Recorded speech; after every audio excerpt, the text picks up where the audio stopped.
Hello, कैसे हो आप लोग। उम्मीद करते हैं अच्छे होंगे। तो हमने जो पीछे चैप्टर सब आप लोग के साथ सॉल्व किया है, हमें उम्मीद है कि आप लोग को जरूर समझ में आया होगा। तो आज हम न्यू चैप्टर का स्टार्टिंग कर रहे हैं। चैप्टर है हमारा ये एनसीईआरटी बुक क्लास 10th का एक्सरसाइज 6 त्रिभुज ट्रायंगल।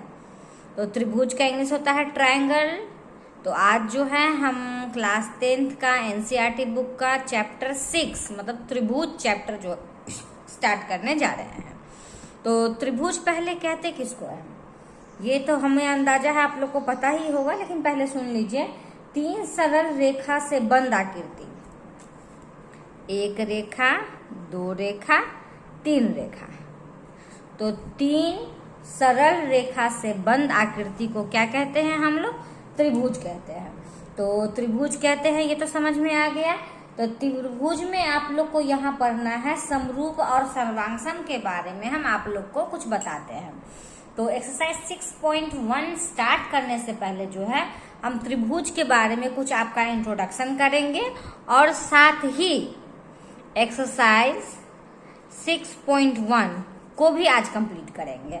ठीक है, तो चलिए सबसे पहले हमने त्रिभुज बता दिया। तो त्रिभुज क्या है? 3 सरल रेखा से बंद आकृति को त्रिभुज कहते हैं। तो हमको पढ़ना पहले सबसे पहले हम जानते हैं समरूप।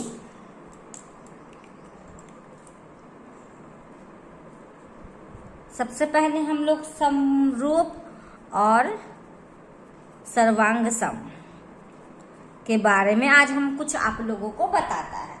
चैप्टर स्टार्ट करने से पहले जो है अगर आप लोग इस चीज का जानकारी अगर रख लोगे तो आराम से इसको जो एक्सरसाइज 6.1 है उसको कर लीजिएगा।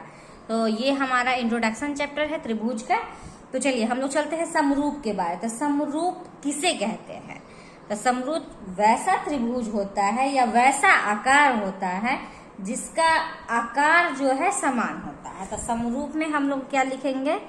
इसका आकार क्या होता है? आकार समान होता है। ठीक है, आकार समान होने का मतलब है कि ये मेरा वृत्त है, ठीक है, ये मेरा वृत्त है, ये भी मेरा वृत्त है। तो दोनों को देखिए, तो ये भी वृत्त है, ये भी वृत्त है, तो दोनों तो सेम चीज ही है ना। तो सेम चीज है मतलब यह क्या है? समरूप है। समरूप का चिन्ह होता है ऐसे, समरूप। और एक एग्जाम्पल लिखते हैं। ये देखिए, ये हमने लिया त्रिभुज, ये हमने लिया त्रिभुज, यहाँ भी हमने लिया त्रिभुज। तो दोनों का आकार जो है वह क्या है? आकार जो है वह समान है। ये भी त्रिभुज है, ये भी त्रिभुज है, तो ये दोनों क्या हो गए? समरूप।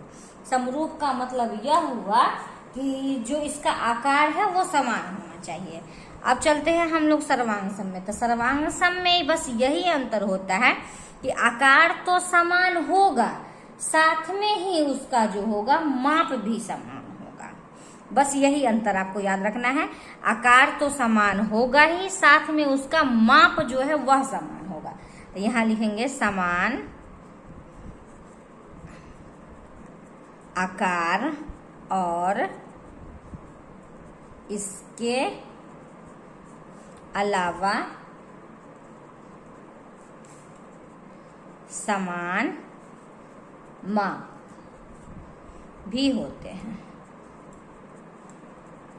मतलब इसका शेप और साइज, ठीक है, इसका शेप और साइज दोनों जो होगा वह बराबर होगा। इसमें सिर्फ क्या बोला था?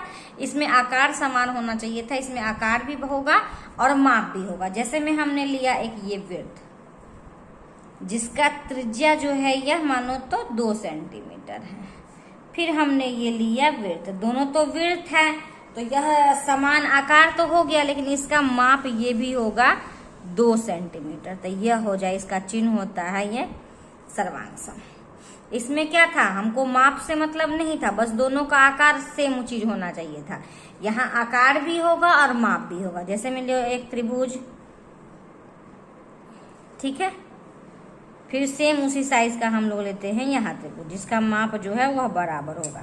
तो यह क्या हो जाएगा? यह हो जाएगा सर्वांगसम। ठीक है, तो अब एक चीज जान लीजिए, समरूप होने के कुछ शर्त होते हैं।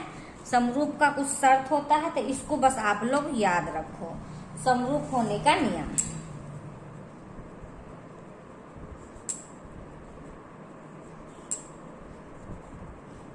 कब है जो कोई भी आकार जो है वह समरूप होगा? तो सबसे पहले ध्यान रखेंगे कि संगत भुजाओं का अनुपात बराबर होना चाहिए। संगत भुजाओं का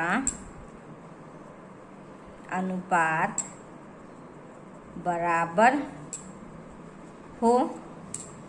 दूसरा क्या होगा? तो संगत कोण भी बराबर हो।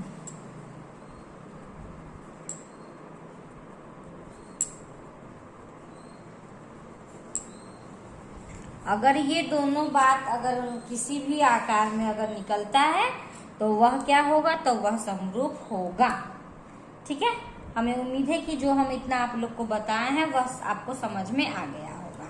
तो चलिए अब हम लोग चलते हैं एक्सरसाइज 6.1 को करते हैं। प्रश्न हमने लिख के रखा है, तो देखिए सबसे पहले हम लोग क्या करेंगे?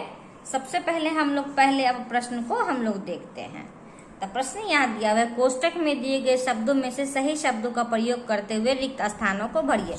जो हमने इतना आप लोग को बताया है ना, उसी पे सारा प्रश्न का जवाब आपको मिल जाएगा। ठीक है, तो देखिए सभी वृत्त डैश होते हैं। तो यहाँ हमने बताया है सभी वृत्त क्या होते हैं? सभी वृत्त यहाँ क्या होता है? सर्वांग सम कब होगा? जब उसका माप भी बराबर होगा। तो सभी वृत्त हमारा क्या हो जाएगा? समरूप हो जाएगा। तो यहाँ हम भर लेंगे समरूप। सभी वर्ग डैश होते हैं। सभी वर्ग क्या होते हैं? तो सभी वर्ग जो होते हैं, जैसे यहाँ पे बोल रहा था सभी वृत्त होते हैं, तो सभी वृत्त हमने यहाँ बताया है कि सभी वृत्त क्या होते हैं? समरूप। यहीं पे अगर सभी वर्ग के बारे में बताए तो वर्ग भी तो हमारा सब क्या होगा? समरूप ही होगा ना। तो समरूप। सभी डैश त्रिभुज समरूप होते हैं।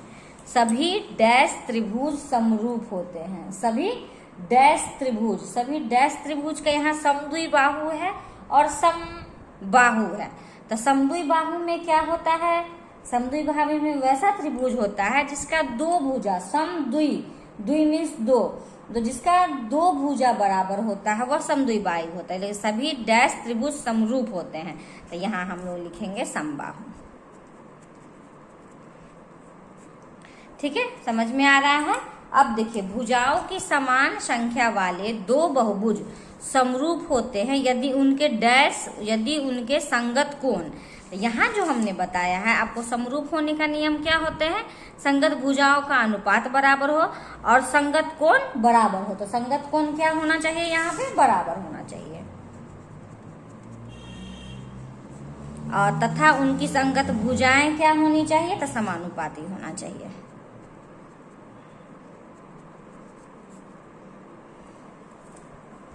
ठीक है, कोई दिक्कत नहीं। हमें उम्मीद है कि आपको यहाँ तक तो समझ में आसानी से आ गया होगा। तो चलिए अब हम लोग देखते हैं प्रश्न 2 को। निम्नलिखित युग्मों के दो भिन्न उदाहरण दीजिए।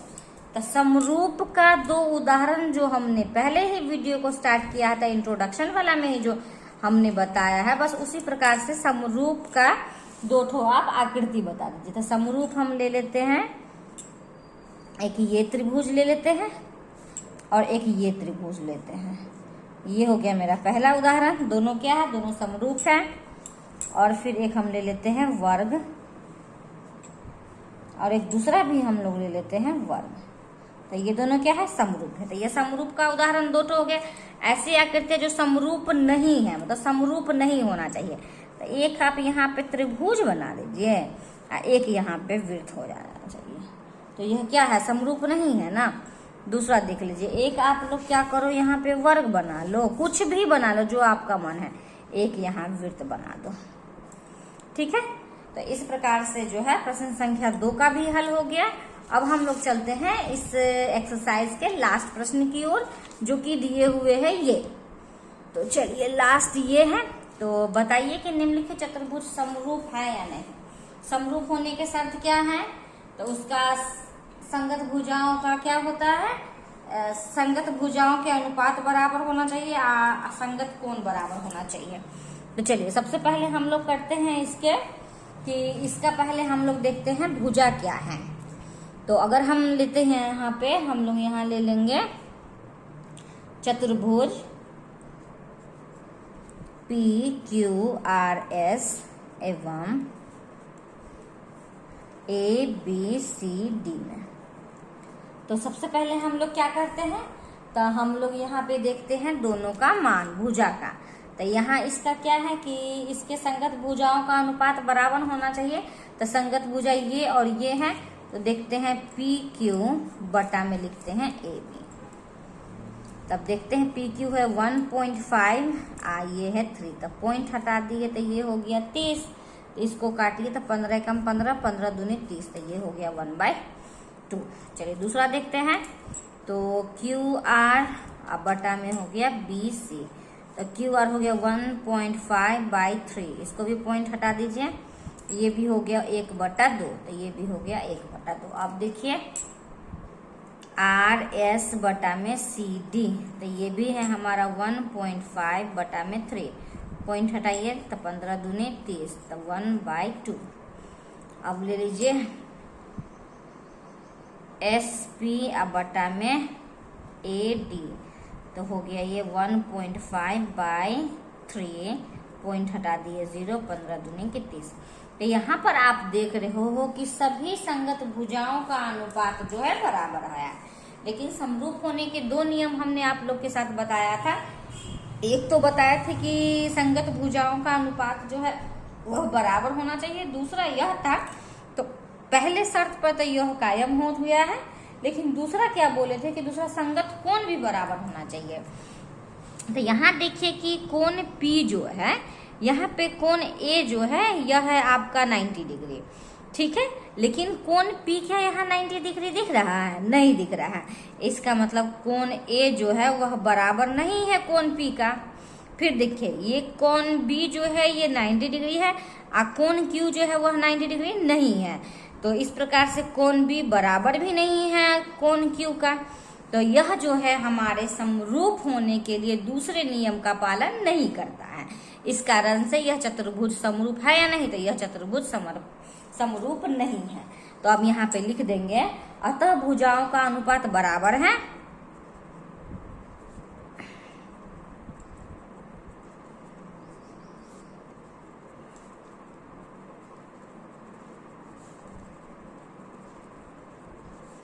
एक नियम तो कायम करता है, संगत भुजाओं का अनुपात बराबर है, किंतु संगत भुजाओं का अनुपात बराबर है लेकिन संगत कोण बराबर नहीं है।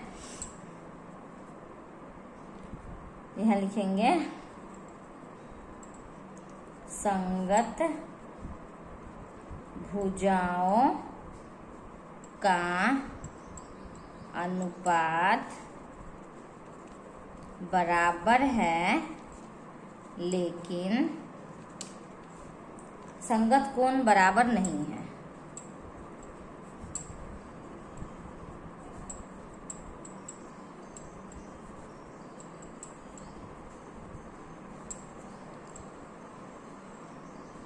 अतः ये समरूप नहीं है। इस प्रकार से जो है प्रश्न संख्या 3 का भी हल हम लोगों ने कर लिया। हमें उम्मीद है कि आपको बहुत ही अच्छे तरीके से समझ में आया होगा, जरूर आया होगा। तो देख लिए कि ये समरूप है या नहीं। अब आप लोग को हम जहाँ बताए हैं त्रिभुज किसे कहते हैं, समरूप क्या होता है और सर्वांग सम क्या होता है, वह अच्छे से समझ में आ गया होगा। तो चलिए, अगर आपको मेरा बताया हुआ तरीका अगर समझ में आ रहा होगा तो प्लीज मेरे चैनल को लाइक कीजिए, सब्सक्राइब कीजिए और जितने ज्यादा से ज्यादा हो सकता है अपने दोस्तों के साथ शेयर कीजिए। और जल्दी से जल्दी हम चाह रहे हैं कि आपका क्लास 10 का मैथ कंप्लीट करवाएं। ठीक है, अगर कोई दिक्कत हो तो कमेंट में जरूर बताइएगा। तो चलिए अब हम लोग मिलते हैं next exercise, next question, next video में। Thank you.